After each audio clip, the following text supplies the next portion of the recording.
The Great Race 2002. This is the big plaque they won. They also got a big globe, I guess they gave you. And they just returned from their cross-country journey, and they're going to tell us about this wonderful adventure. There you go. Oh, now you can see the Great Race 2002. Howard, tell us, you started in Texas in mid-June. Right, we started in Texas in mid-June, and we finished the race in Anaheim, California. 8 days later, right? 8 days later. And let's show everybody some video, because the car you were driving is very significant. And you can see from this video from California, it's a 1911 Velie Roadster. Doug, tell us about this car. The car was built in Moline, Illinois in 1911. It raced at Indianapolis, also did a lot of hill climbs.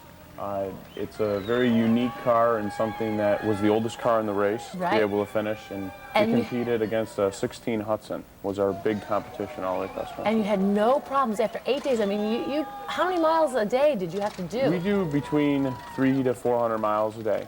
And we ended up about 3,500 miles for the whole race. And the car was fine. Now, of course, Howard, you're a mechanic, and you've rebuilt the engine a couple times in this car. The car's been rebuilt a couple times. They've always said in the Great American Race, I'm the best Velie mechanic they know. Yeah. And, so it's well, pretty obviously, to win this race, it's a significant win for you guys. What was the best part of the race, do you think? The finish line with my son.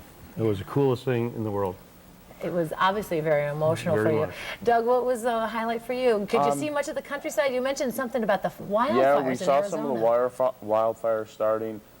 Just the scenery all the way across country is great. I mean, most of the time I'm looking down at the instructions, but you get to see a lot. And you didn't want to miss any turns, right? Because if you take the wrong turn, you're always looking for road signs. You might not see the nice scenic view, but that road sign is very important. So what's next for this father-son duo? Go back to work for a while, I guess.